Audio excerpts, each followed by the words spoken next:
berjumpa kembali dalam kajian kitab Taqihul Qaul al Hadis. Sebelum kita kaji hadis-hadis yang ada di dalamnya, semuanya saya ajak untuk bersolawat kepada Rasulullah dengan ucapan Allahumma sholli ala Sayyidina Muhammad wa ala ali Sayyidina Muhammad. Harapan kita semuanya diakui menjadi umatnya yang kelak bersama beliau menuju kebahagiaan surga abadi selamanya. Amin ya rabbal alamin. Baik jemaah yang selalu mendapatkan hidayah dan berkah dari Allah. Ini saya di perjalanan ya, mampir ke tempat untuk haji. Bismillahirrahmanirrahim. Subhanaka la ilma lana illa ma 'allamtana innaka antal alimul hakim. Melanjutkan bab kemarin masih seputar iman. Wa qala Nabi sallallahu alaihi wasallam, bersabdalah Nabi sallallahu alaihi wasallam, al imanu nisfani, fa nisfun fi sabri wa nisfu fi syukri. Iman itu terbagi menjadi dua. Yang separuh ada di dalam sabar, dalam menjaga dari sesuatu yang diharamkan Allah. Yang separuh ada di dalam syukur atas taat kepada Allah Subhanahu wa taala. Jadi seseorang yang bisa sabar dalam menjaga diri dari hal-hal yang diharamkan Allah, terus yang kedua bisa mensyukuri bahwasannya bisa melaksanakan ketaatan. Kita bisa sholat, kita bisa bayar zakat, kita bisa puasa, kita bisa sedekah. Itu semuanya kan berkat pertolongan dari Allah. Kalau bukan pertolongan dari Allah, tidak akan pernah bisa. Ada orang hartanya ratusan juta, bahkan miliaran, tapi kalau tidak dapat pertolongan hidayah dari Allah, enggak akan pernah bisa bersedekah. Ada orang sehat, tubuhnya kuat. Tapi kalau tidak dapat pertolongan dari Allah, sholat juga gak akan pernah bisa. Makanya, iman itu terbagi menjadi dua. Yang pertama, sabar dari hal-hal yang diharamkan Allah. Melihat temannya, minum minuman keras, sabar, jangan ikut-ikutan. Melihat temannya bisa korupsi, hasilnya sekian.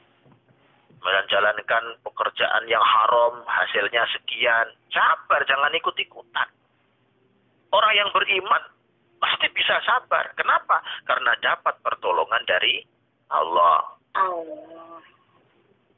Kalau tidak dapat pertolongan dari Allah, sabar pun tidak akan pernah bisa. Gitu loh. Dikabari, kalau kamu mau begini-begini nanti dapat rumah, dapat mobil. Kalau kamu nanti begini nanti dapat karangan dan sebagainya. Sabar. Menahan dari hal-hal yang diharamkan Allah itu harus sabar. Yang kedua, menjalankan ketaatan kepada Allah itu ketika selesai kita harus bersyukur. Kita barusan sholat gitu ya. Anda wajib bersyukur. Alhamdulillah, malam hari ini saya bisa menjalankan sholat.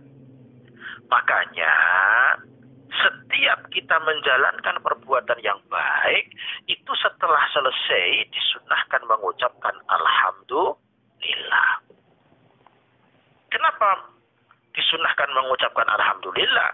Karena kebaikan yang kita jalankan itu semua berkat pertolongan dari Allah. Karena kalau tidak dapat pertolongan dari Allah, kita tidak bisa beribadah.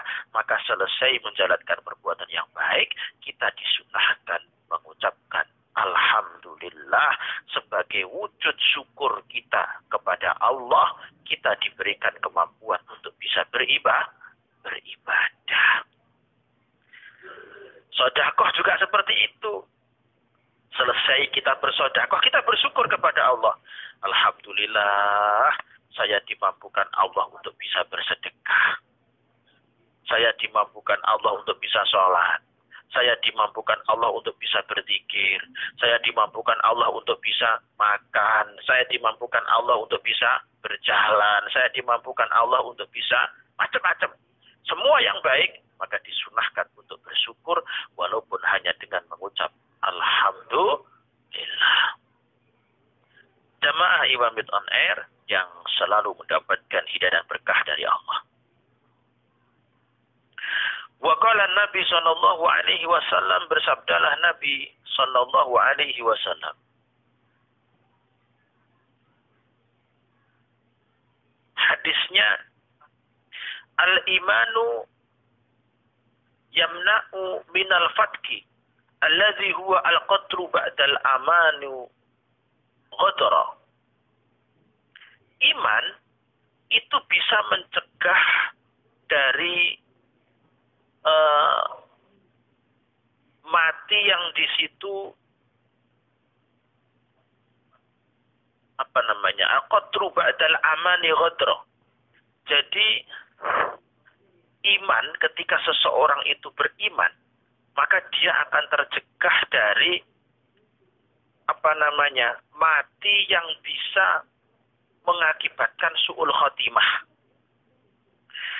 Ketika seseorang itu mampu hidup sabar, menahan hal-hal yang diharamkan Allah, dan mampu bersyukur atas ibadah-ibadah yang dia jalankan, maka dia akan terbebas akan aman dari mati yang bisa menyebabkan su'ul khotimah. Itu akan aman. Seperti itu. Wa qala sallallahu alaihi wasallam, dan bersabdalah Nabi sallallahu alaihi wasallam, khalaqallahul imanu wa haffahu ay zayyanahu wa madahahu bil samahah wal haya wa khalaqallahul kufra wa dammuhu bil bukhli wal jafa.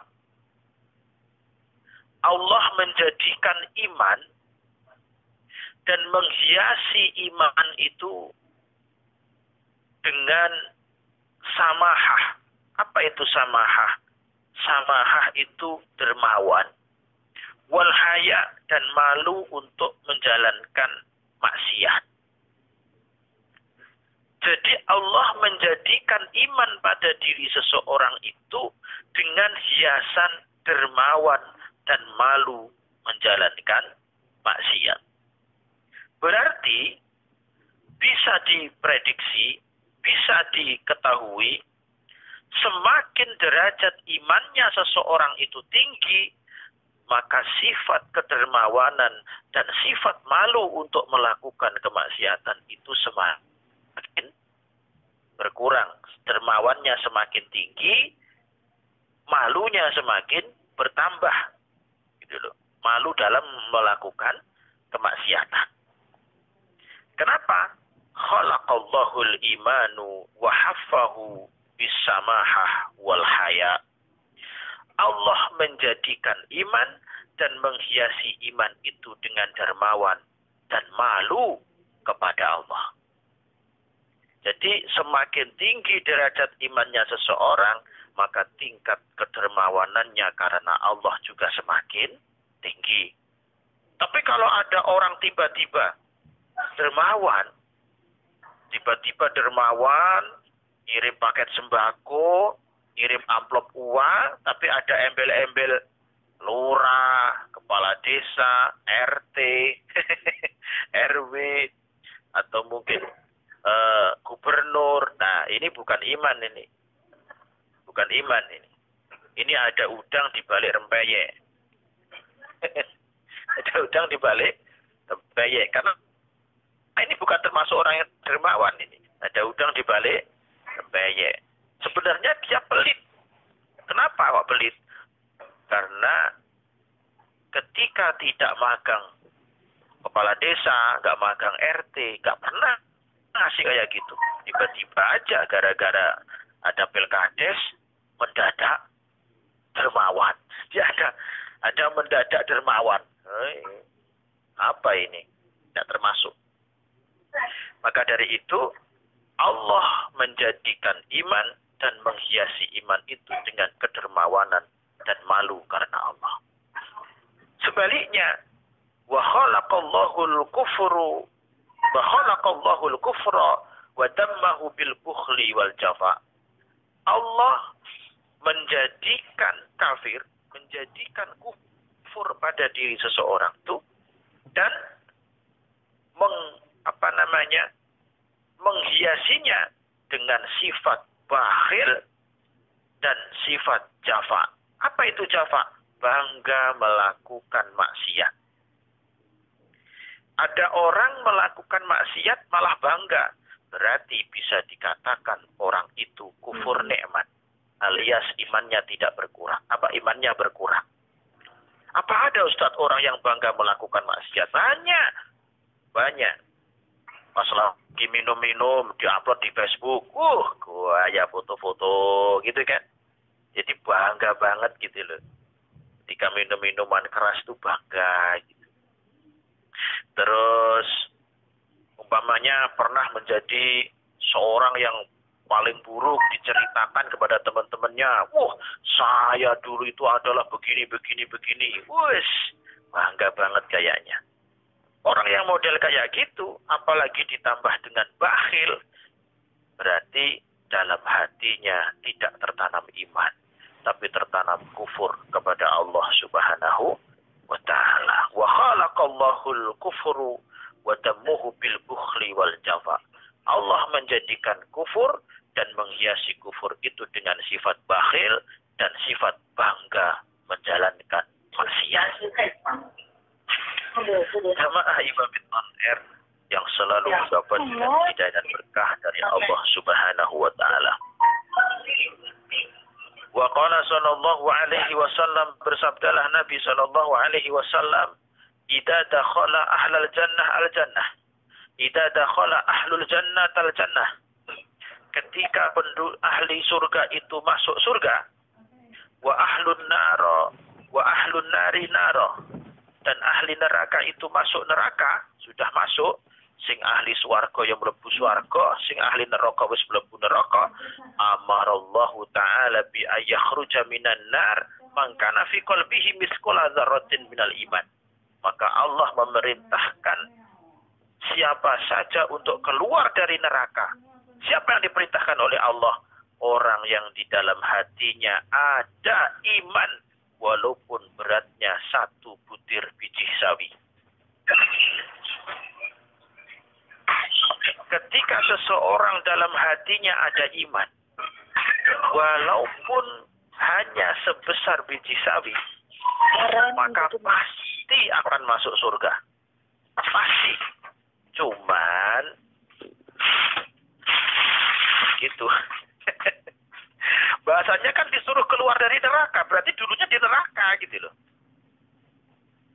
Ya. Jadi dulunya di neraka. Idza dakhala ahlul jannah al-jannah. Ketika ahli surga sudah disuruh masuk ke surga dan ahli neraka sudah masuk ke neraka, maka Allah memerintahkan untuk keluar dari neraka siapa saja yang di dalam hatinya ada iman walaupun hanya sebesar biji sawi. Berarti masuk neraka dulu, baru disuruh keluar. Baru disuruh keluar.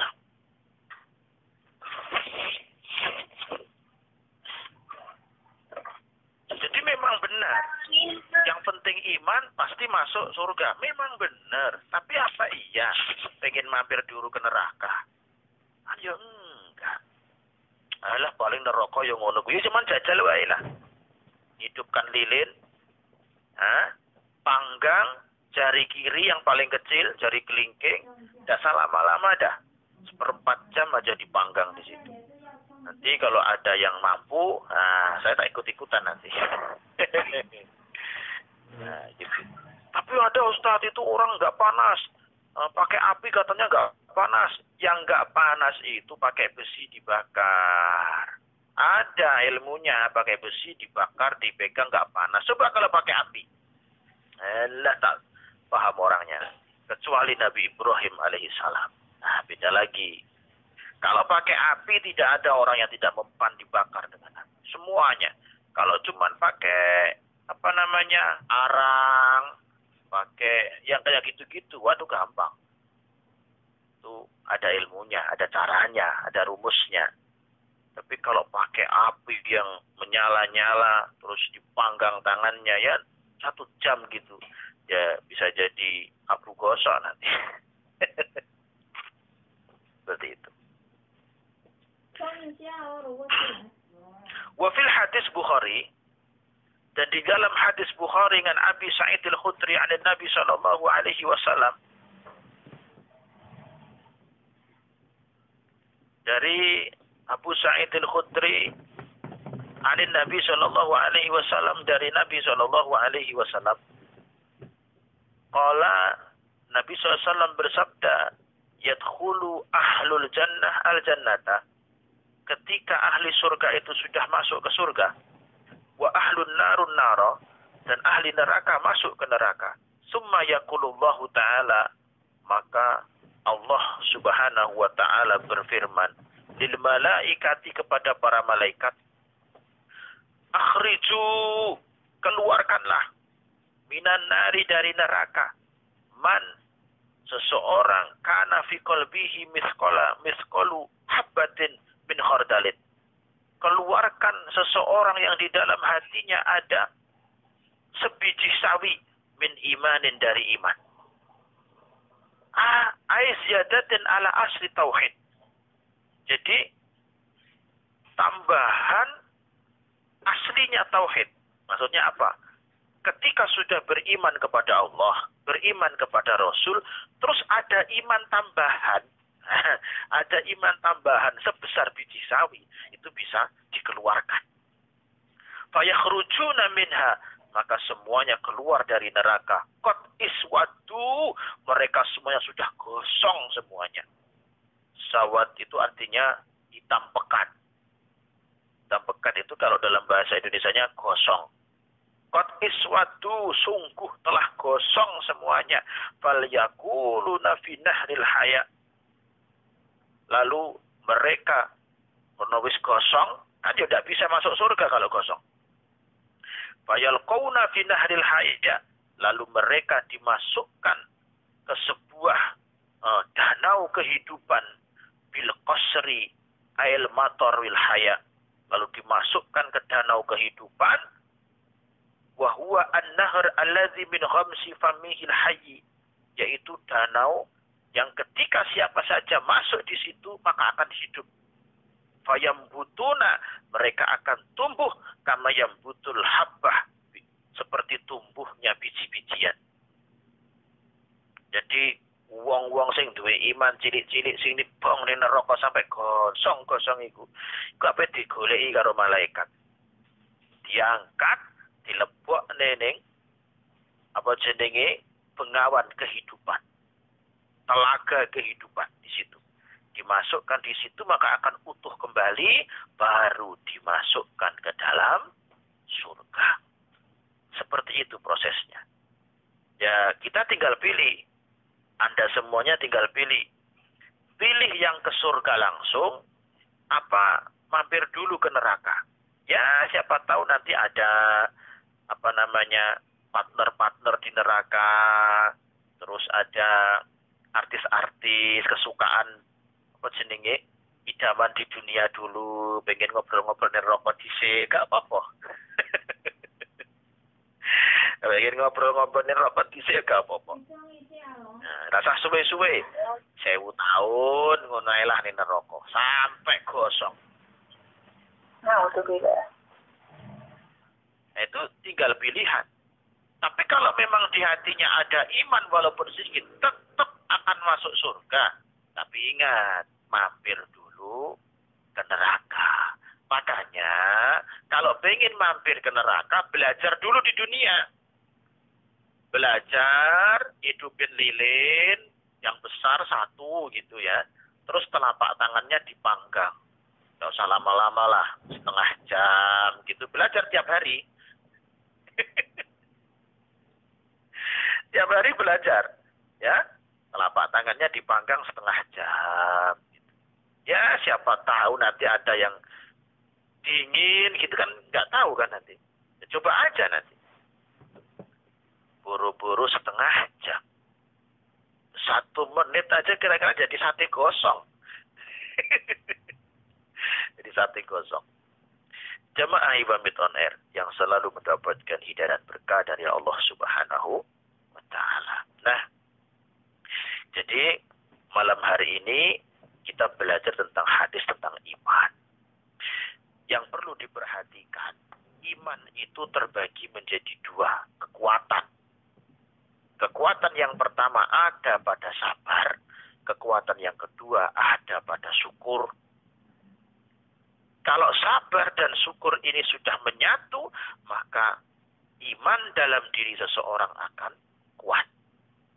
Sabar apa Ustaz? Sabar dalam hal menjauhi perkara yang dilarang Allah. Bersyukur atas ibadah-ibadah yang kita lakukan. Karena tanpa pertolongan Allah, kita tidak akan pernah bisa beribadah. Makanya ketika kita selesai sholat, kita bersyukur Alhamdulillah yang Allah diparingi iso sholat. Ketika kita bersodakoh, kita bersyukur Alhamdulillah diparingi iso sodakoh. Ojo sing syukur sing dingei.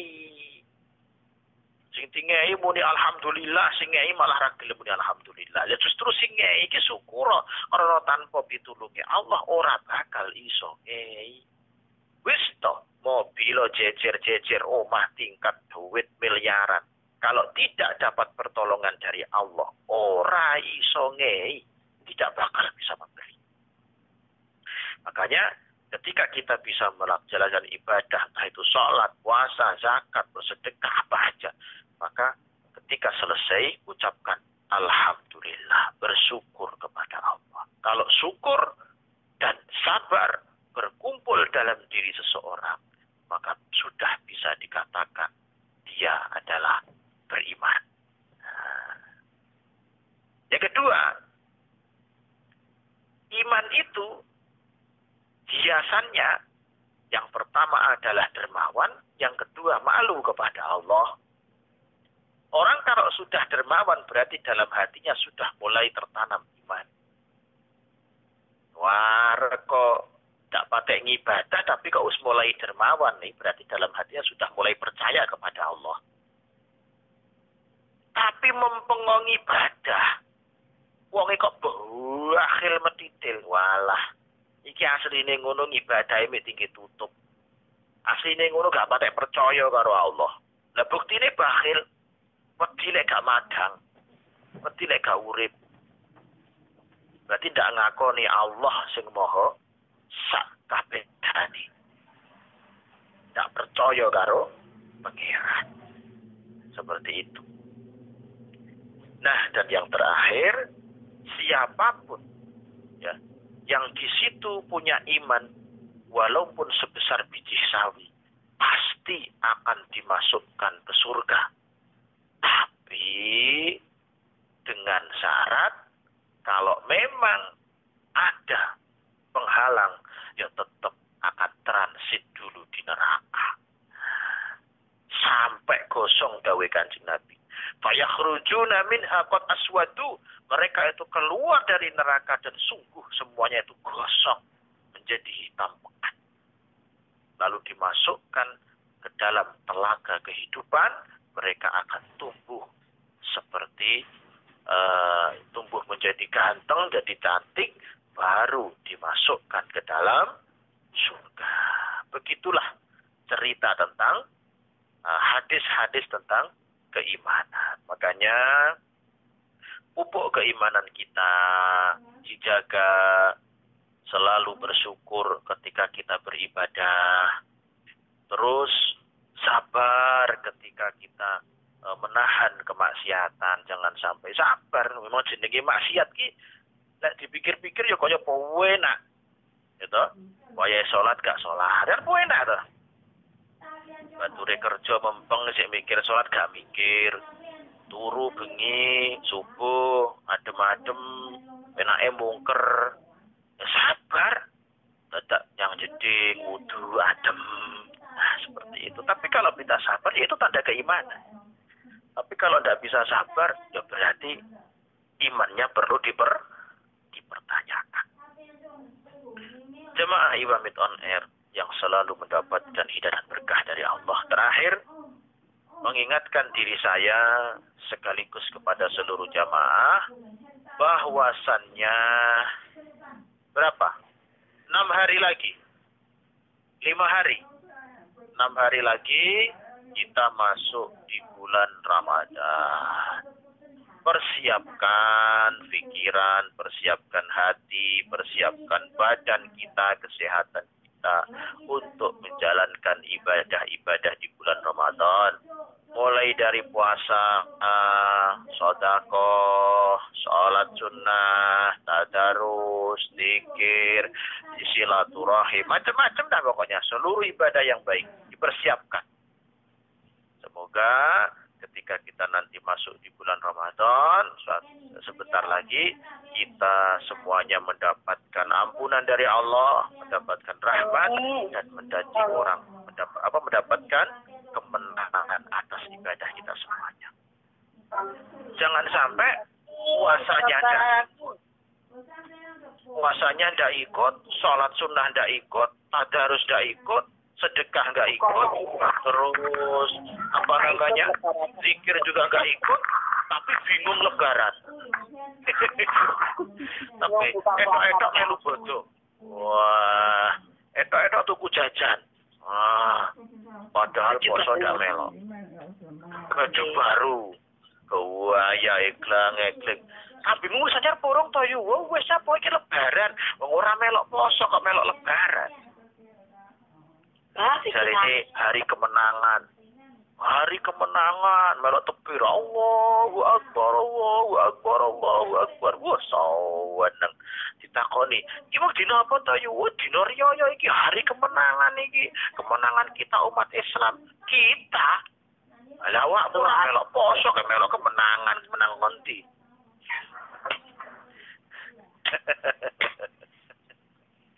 Hello. Gitu kan? Orang melok poso kok melok menang.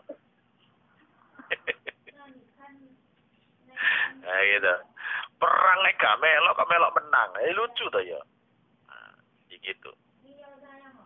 Jadi jangan sampai jadi seperti itu. Makanya persiapkan hati, persiapkan pikiran, persiapkan badan untuk menyambut bulan suci Ramadan. Bulan yang paling istimewa. Bulan yang dipersembahkan untuk umat Nabi Muhammad sallallahu alaihi wasallam. Jamaah di Iwamit on Air yang selalu mendapatkan hidayah dan berkah dari Allah. Mungkin itu saja yang bisa saya sampaikan malam hari ini. Saya tak melanjutkan perjalanan dulu. Mohon maaf. Kita sambung nanti di kajian kitab Tanqihul Qaul berikutnya. Terima kasih. Selamat beraktivitas. Selamat berjuang. Semoga semuanya oleh Allah senantiasa diberikan keberkahan dalam segala aspek kehidupan. Amin ya rabbal alamin. Ala hadhihi niyah al-Fatihah. A'udzu billahi minasyaitonir rajim. Bismillahirrahmanirrahim. Alhamdulillahi rabbil alamin arrahmanir rahim maliki yaumiddin. Iyyaka na'budu wa iyyaka nasta'in. Ihdinas siratal mustaqim. Siratal ladzina an'amta 'alaihim ghairil maghdubi 'alaihim waladdallin. Amin. Alhamdulillah.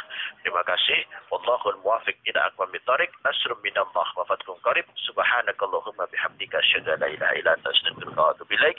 Wassalamualaikum warahmatullahi wabarakatuh.